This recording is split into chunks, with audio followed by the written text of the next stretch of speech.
طيب السلام عليكم يا شباب. So we are continuing inshallah from where we stopped last time. If you remember, last time we were finishing the properties of a system. So we discussed طب تكلمني ليه؟ تتصل بيا ليه؟ تليفونك اتصل بيا، طلعه من جيبك.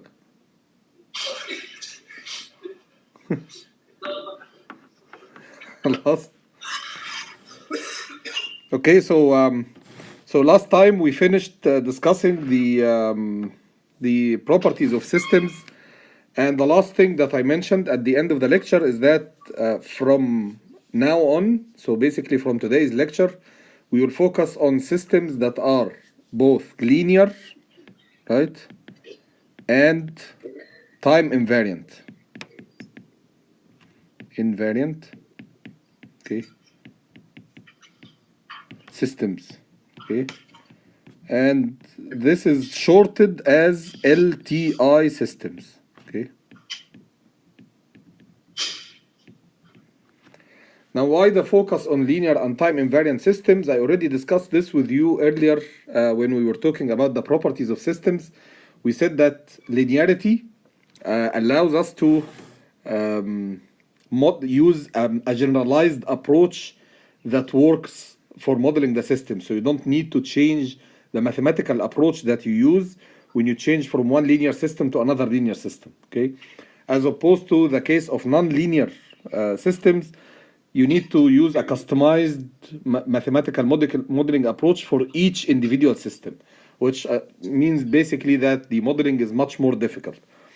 On the other side as well, time invariance means that the modeling approach that you will use for your system is not going to be affected over the time.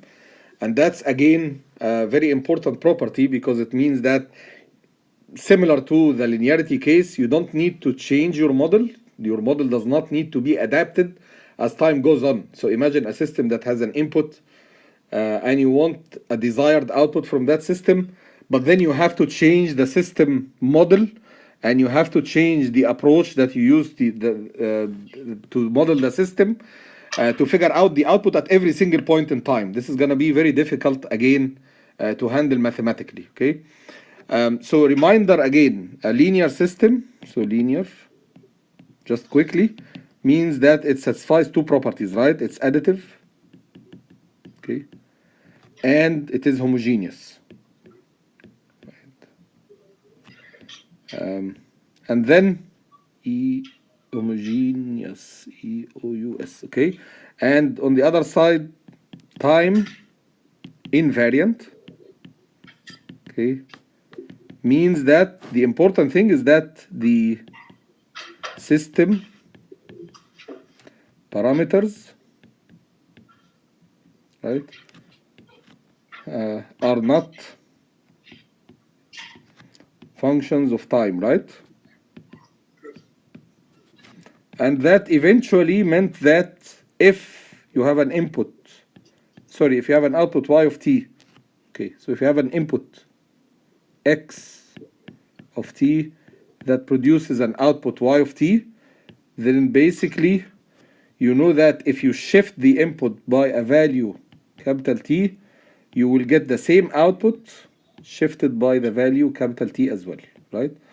So any shift to the input with a particular time, capital T, will result on the exact same shift in the output, and the shape of the output will stay the same as long as the shape of the input stayed the same, okay?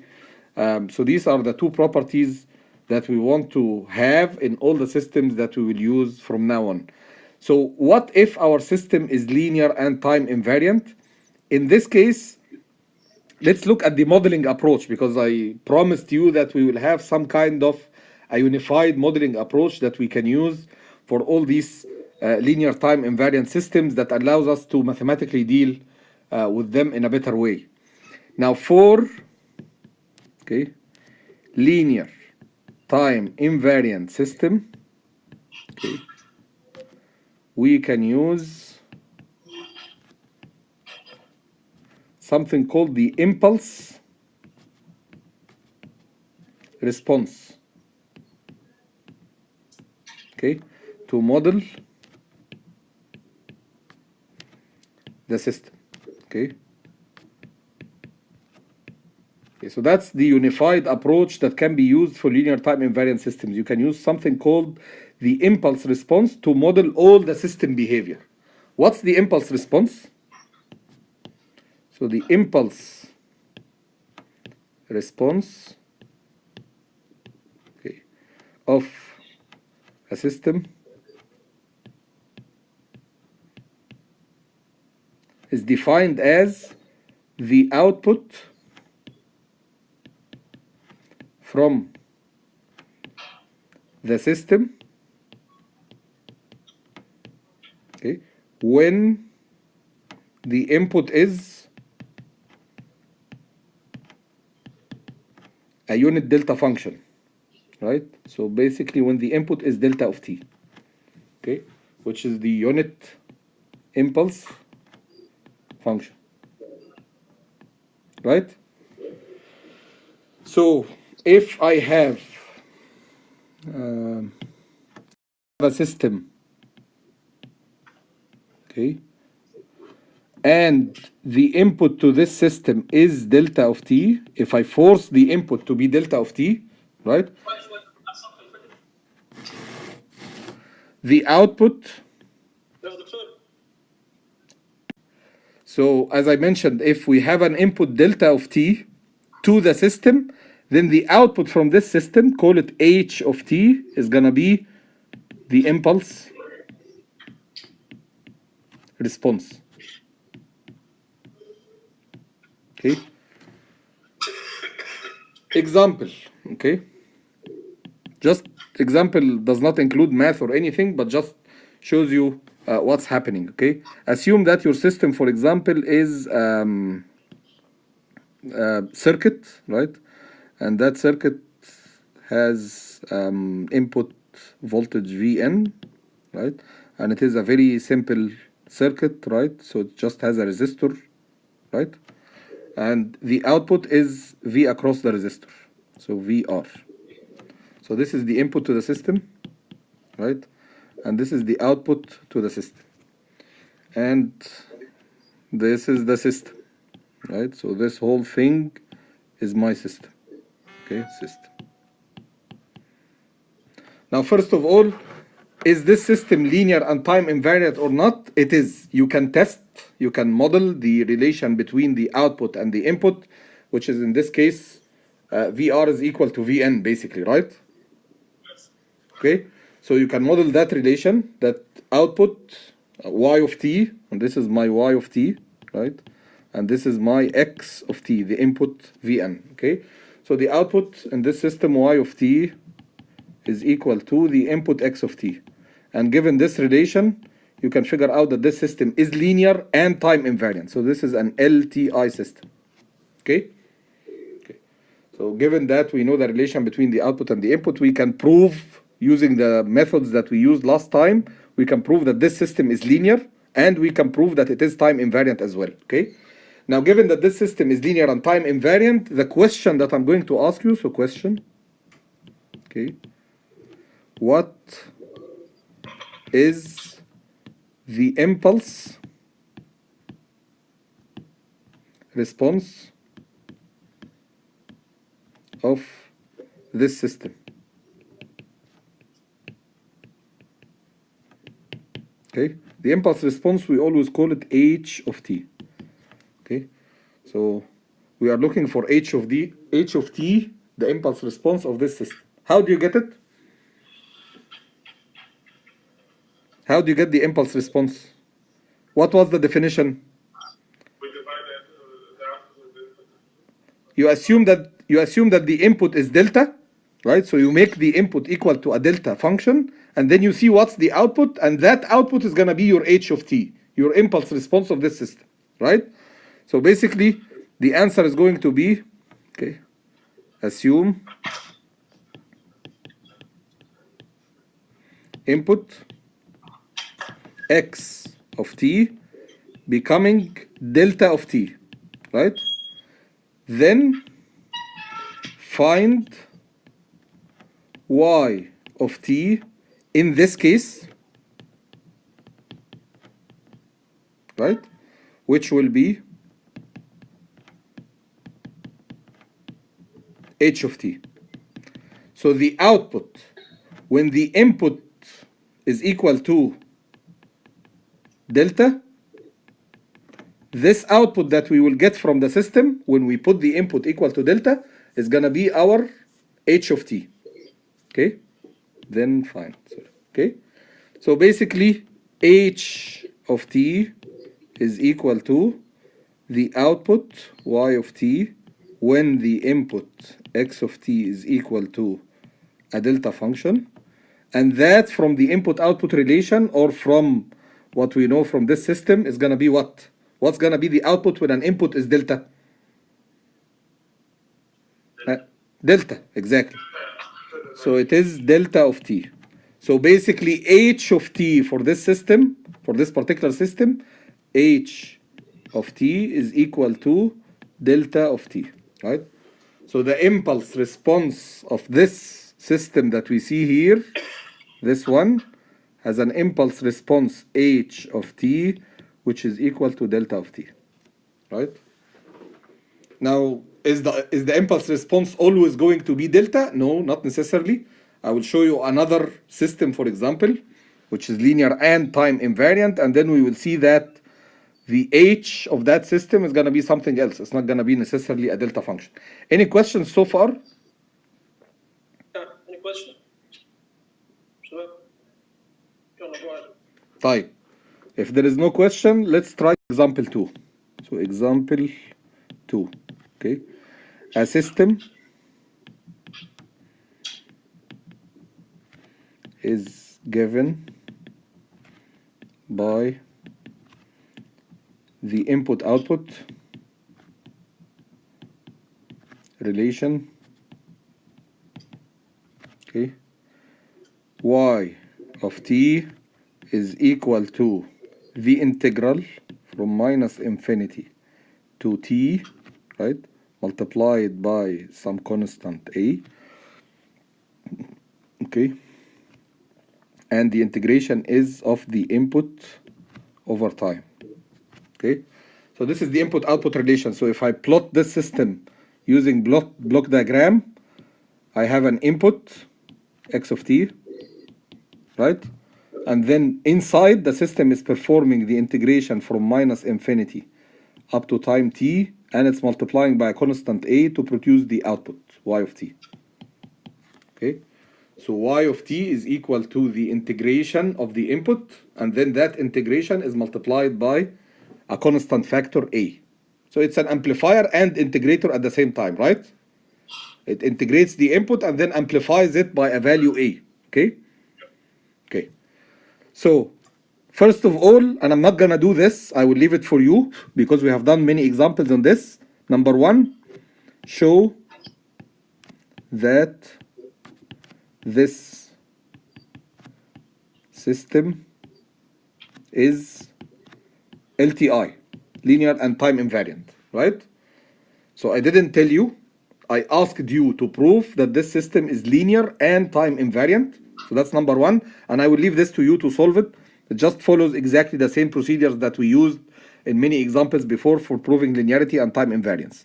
Number 2, okay, given that it is linear and time invariant, find h of t, which is what? The impulse response of this system.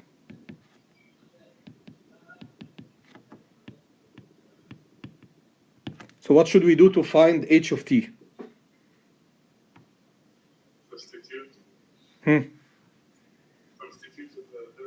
Substitute instead of x of t, we substitute a delta function, and then we calculate the output using the input-output relation, right?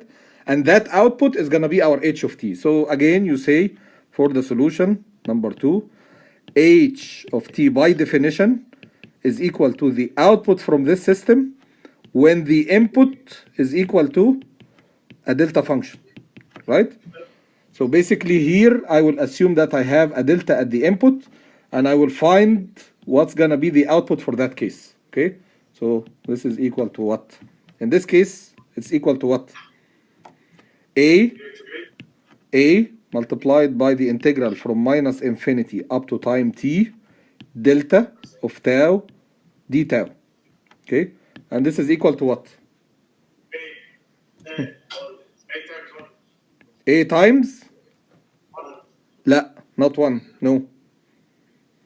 1 if it was integral from minus infinity to infinity.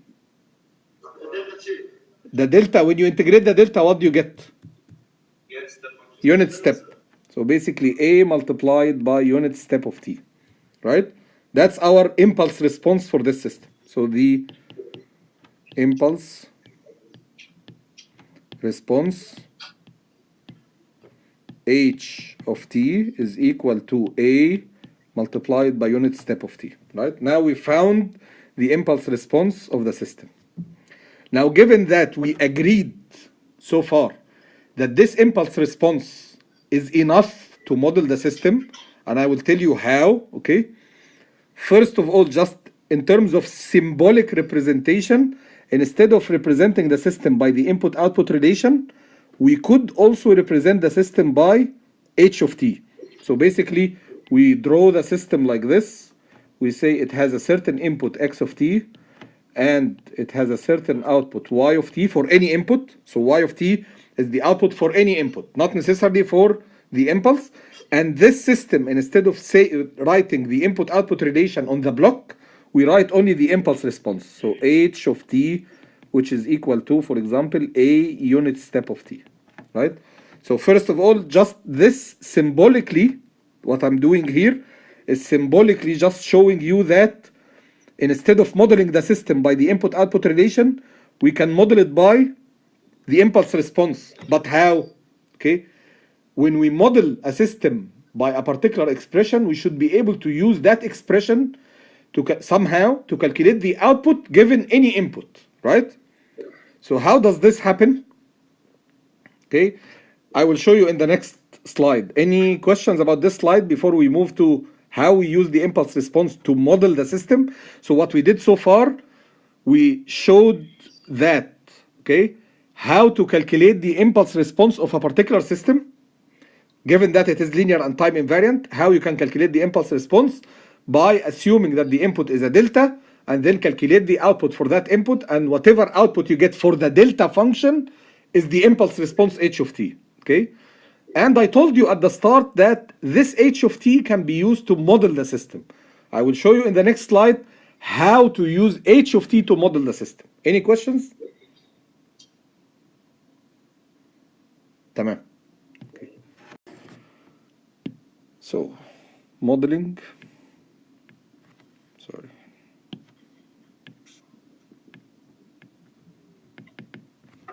Linear time invariant systems using impulse response, right? H of t. Okay.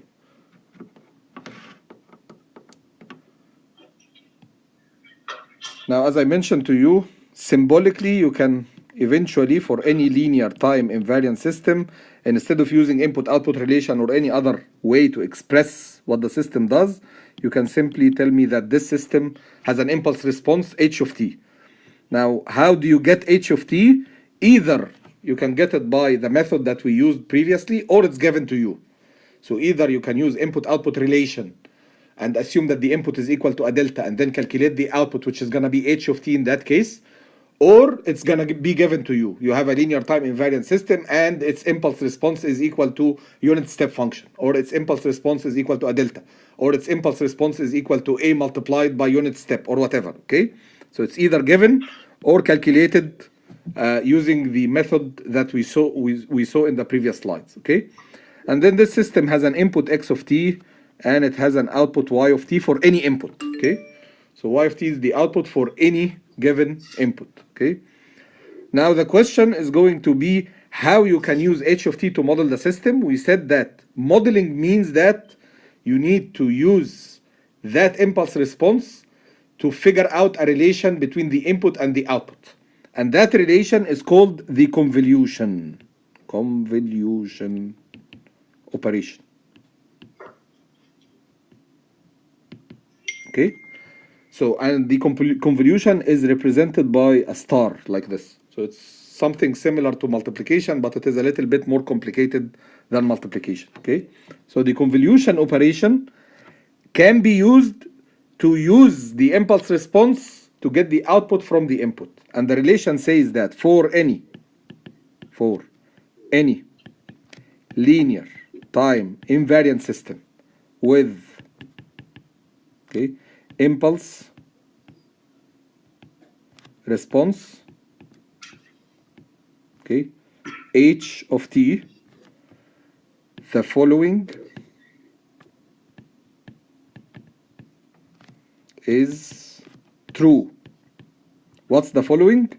The output y of t from this system is equal to the input x of t convolution with the impulse response of the system. Okay, so the output from the system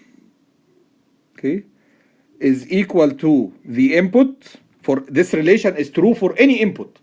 It's not necessarily that the input is equal to a delta, because many students get confused that this is only true if the input is equal to a delta. No, we only use the input becoming a delta to deduce the output. Okay, that's called the impulse response, to deduce h of t, to find a value for h of t. And that's what we did in the previous slides. Has nothing to do with this relation now. Okay, this relation says that the output from any linear time invariant system is equal to the input to that system, whatever the value of the input, right? Convolved with, this is convolution, the impulse response of the system. So given any input, so for any input, okay, and knowing h of t, you can calculate, right, the output, right? So you can calculate this given any input and knowing the impulse response, right? Okay, so that's called modeling, right? Because now you have some function, some mathematical function, which is h of t, that can be used to calculate the output from any input, right? So I can use h of t to calculate the output given any input. So if I tell you, for example, that the input is sinusoid and the impulse response is equal to a delta function, right, of that system, or a unit step, then you will tell me the output is going to be the sinusoid convolved with the unit step function, and that's going to be the output for that particular input as a unit step. So for example, okay, if h of t was given to you as equal to what we did in the last example, for example, a multiplied by unit step of t, and input is equal to let's say cosine t, okay, so it's a sinusoid, then you will tell me immediately that for this system y of t is equal to x of t, which is cosine t, convolved with a unit step of t, which is h of t, right? This is h of t, correct? This is x of t, and this is gonna be my output y of t. Now, how do you perform this convolution operation? We did not discuss yet. We said that there is an operation called convolution. You can use it to combine the input with the impulse response and calculate the output. Now, what's the convolution? How it's performed? We did not discuss this yet. Okay? Any questions so far?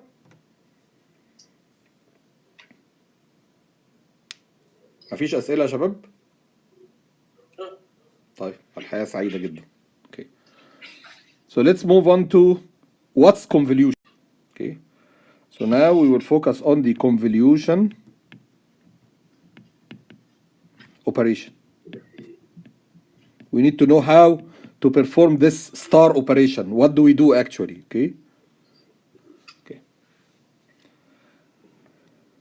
It's defined as, when we say, for example, x1 of t convolved with x2 of t. When we have two functions convolved together, the definition of this is given by the integral from minus infinity to infinity, the first function, this one, tau, multiplied by, okay, the second function, but shifted and inverted. So we say x of t minus tau, and our integration variable is tau, right? So d tau. Okay. So when we convolve two signals or two functions, right, x1 and x2, what we do is we perform an integration, and that integration inside the integrand of that is a multiplication of two functions. The first function as it is, so we put this one as it is. We only replace t by a dummy variable, right, tau, for the integration, okay? And then the second one, it's the same as the second function here, but it is inverted because we have minus tau now instead of tau, and then shifted by a value t, okay? Any questions? I will give examples on this, but any questions on the definition? So x1 convolved with x2 is not the same as x2 convolved with x1? Yes, we will discuss the properties of convolution later. But yes, what you said is true. Okay?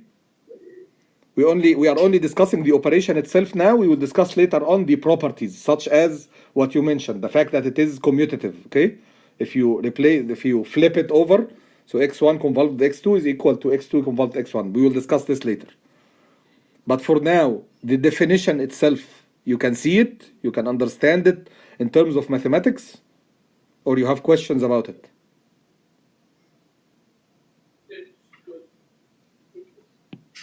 Fish questions?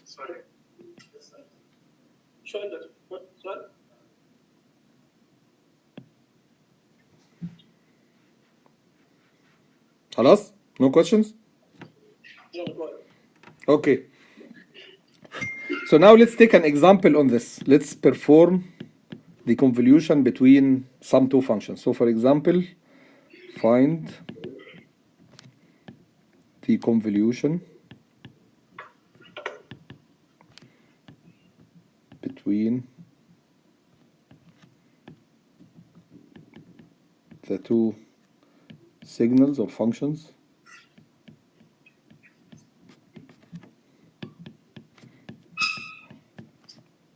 x1 of t is equal to, let's take something simple, so it's equal to a delta of t, right? And x2 of t is equal to 3 unit step of t, for example. Okay, so we have two functions. One of them is simply, let's even say that this one is 2 delta of t. Okay, so we have two functions. One of them is 2 multiplied by delta, and the other one is 3 multiplied by unit step. These are just two functions, okay? And we want to perform convolution between them. So x1 of t convolved with x2 of t is equal to the integral from minus infinity to infinity, the first function as it is, but just replace t with tau, right? We just call the integration variable, we call it tau instead of calling it t. So it becomes 2 delta of tau, right? Multiplied by the second function is going to be what? 3 unit step of t minus tau, and then you integrate with respect to tau, right? Okay. Now, how do we solve this integral? ها يا جماعة.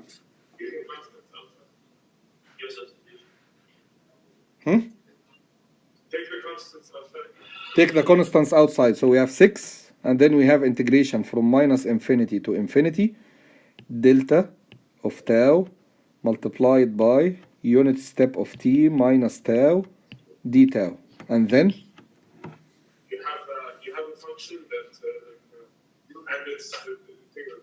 You have a function that's Hey, what? Sorry. function and its derivative. You have like ut minus tau. Its derivative is like is the impulse here, delta tau. La, don't. Yes, what you are saying is true, but it's not gonna help you to solve. Okay, there is a much easier way. What was the property of the delta function that we can use here to get this integration immediately? When I multiply a delta by any function and I integrate over the whole range from minus infinity to infinity, what do I get? One value. I get exactly the value of this function. I should get the value of this function, which is multiplied by the delta, when this is equal to 0 at the location of the delta, right? Okay, so this is gonna be what? ها يا جماعة. When this is equal to 0, what's the value of tau? T, right? Correct? So this is gonna be simply unit step of t. خلاص, done, and then multiplied by 6. Right? You don't believe me? Do it the other way. Say, okay, I want this function to be without shift, and I'm going to make the delta the shifted one so that I can apply the property of the delta function that you learned earlier, right?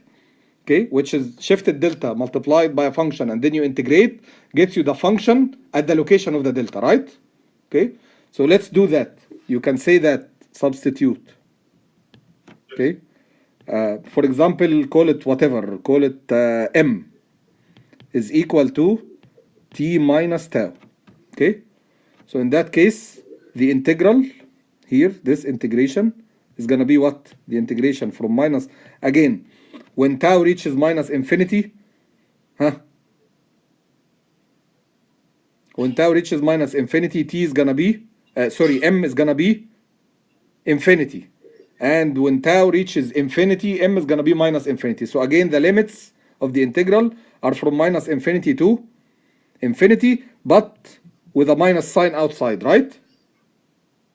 يا جماعة, when this goes to infinity, what's the value of m?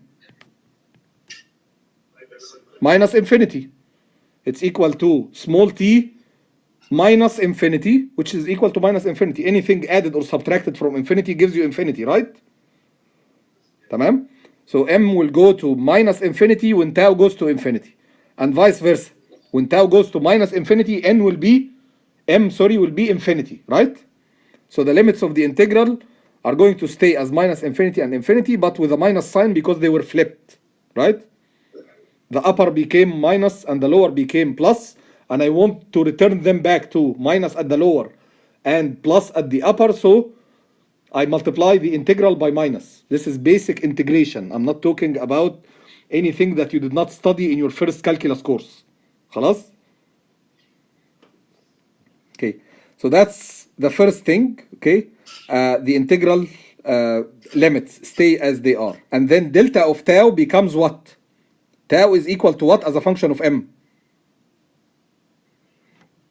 Equal to t minus m, right? And this is the delta function, correct? مظبوط? Okay, and then unit step of t minus tau becomes unit step of m, right? And then d tau is equal to minus dm, right? Because when you take the derivative of this, right, then the small t is a constant with respect to the integral, so its derivative becomes 0. The derivative of tau becomes d tau, so minus d tau on one side, and the other side dm. So d tau becomes minus dm, right? The minus here disappears with the minus here. So it becomes the integral from minus infinity to infinity, delta of t minus m multiplied by unit step of m dm, right? Now you have a function multiplied by a shifted delta. This is a delta at the location t, right?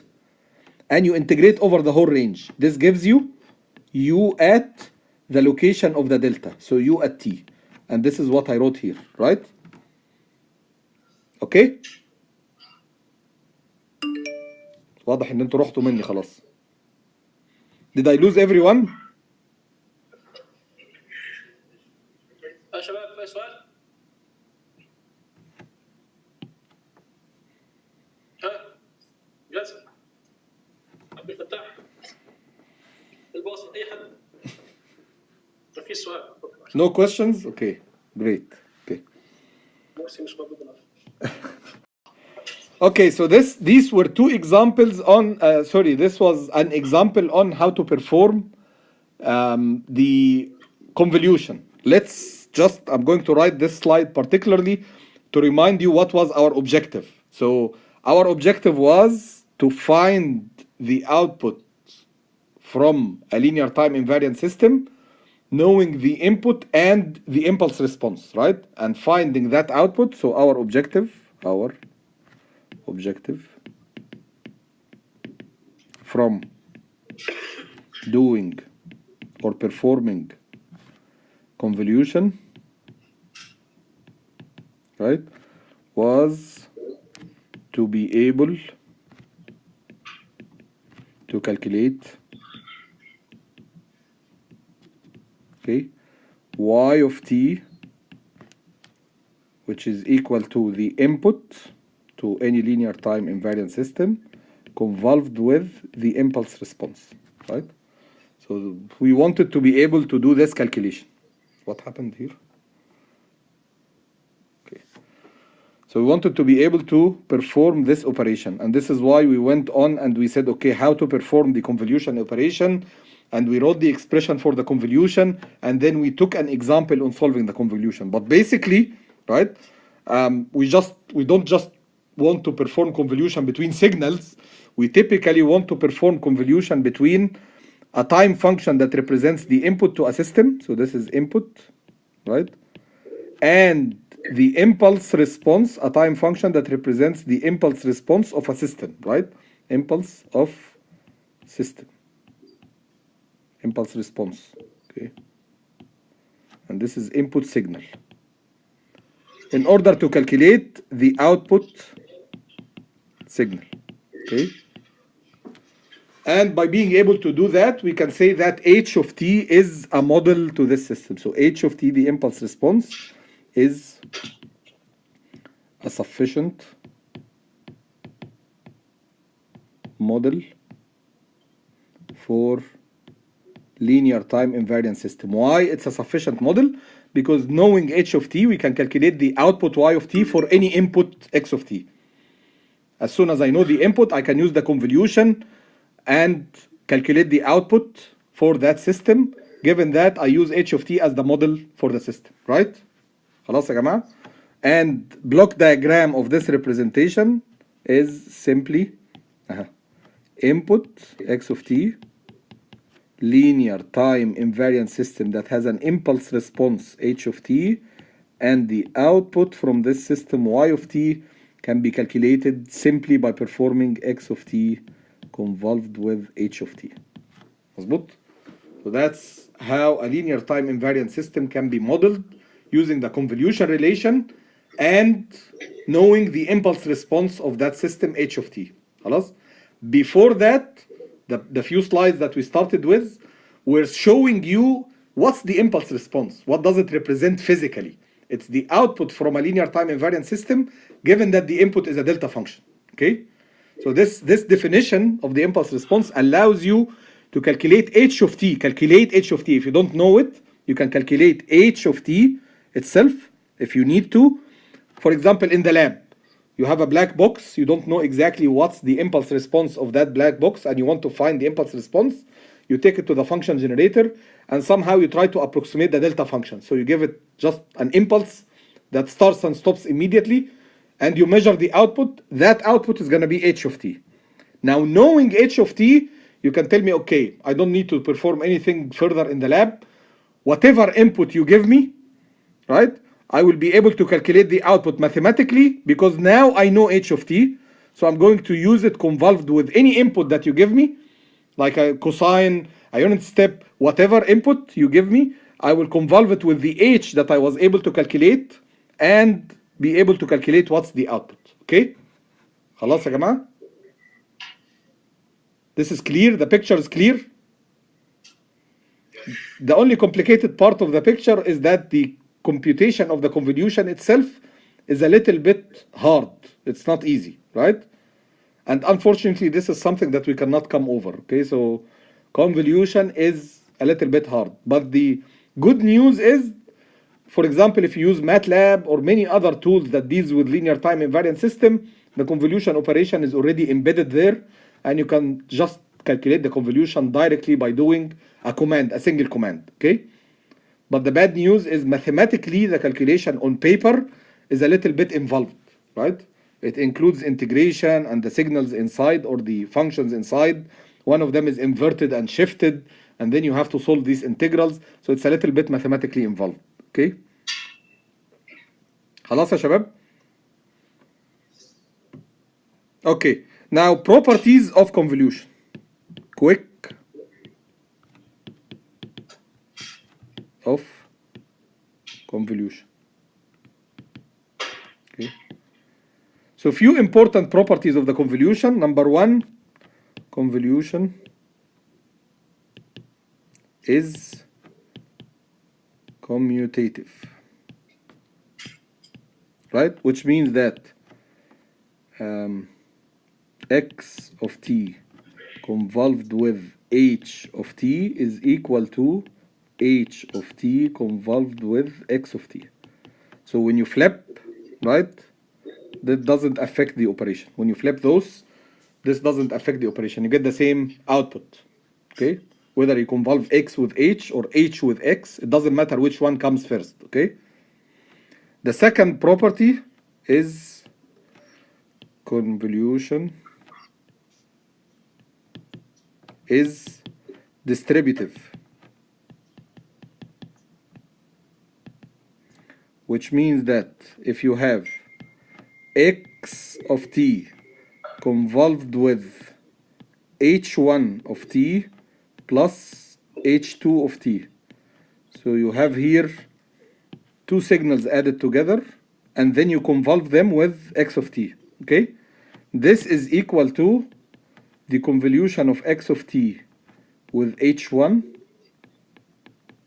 plus the convolution of x of t with h2, right? So this is simply can be calculated by distributing the convolution over the two functions, right? So you convolve this with this and you add to it the convolution of this with this, right? So you break it, you can break it into two terms, right? Okay. Any questions about these properties? These are the first two basic properties of convolution, okay? The commutative and distributive. Next time we will take more properties of the convolution and we will also study further into the calculation of convolution using graphical methods. So we have taken one example where you did convolution by simply solving the integral itself. We will see next time that there is another way that you can calculate the convolution, which is by looking at the signals graphically and figuring out how to calculate the output from the input and h of t using the convolution operation. Okay, now before ending today, I want you to try something. Try to prove the two properties above. You can prove them from the definition of convolution, okay? And after trying, next time, next lecture, inshallah, when I see you on Sunday, you should ask me if you were not able to do it, okay? So try to prove those two properties from the definition. So basically, what you are going to try to do is, okay, from definition of convolution, right? What's the definition of convolution? That y of t is equal to, or let's not write it as y now, write it just as a definition, that x1 of t convolved with x2 of t is defined as the integral from -infinity to infinity x1 of tau multiplied by x2 of t minus tau, and you integrate with respect to time. Okay, from this definition, right, the generalized definition of convolution, you can prove the two, you can prove the two properties. Okay, 1 and 2 in the previous slide. Okay, the commutative and the distributive property, you can prove them directly from the definition. So sorry, one last important property is, so we said it's commutative, it's distributive, and the last thing is associative. Okay, so what does associative mean? It means that if I have x of t convolved with h1 of t, and that h1 is convolved with another h2 of t, right? So you convolve these two together, and then you take the result and you convolve it with this one, right? Okay, you take the result of this convolution and then you convolve it with x of t. Okay, this is exactly equal to, if you do it the other way, it's equal to x of t convolved with h of t first, right? And then after calculating that, you convolve with h2 of t. Okay, so it doesn't matter whether you start by convolving these two together and then taking the result, convolving it with x of t, or you start by convolving these two together and then you take the result, convolve it with h2 of t. It doesn't matter. You will get exactly the same result. Which convolution operation you perform first doesn't matter in terms of the result. Okay? Okay. Again, even this third property, this as well, can be proven from definition. Okay? Any question يا شباب? We are done today with the lecture.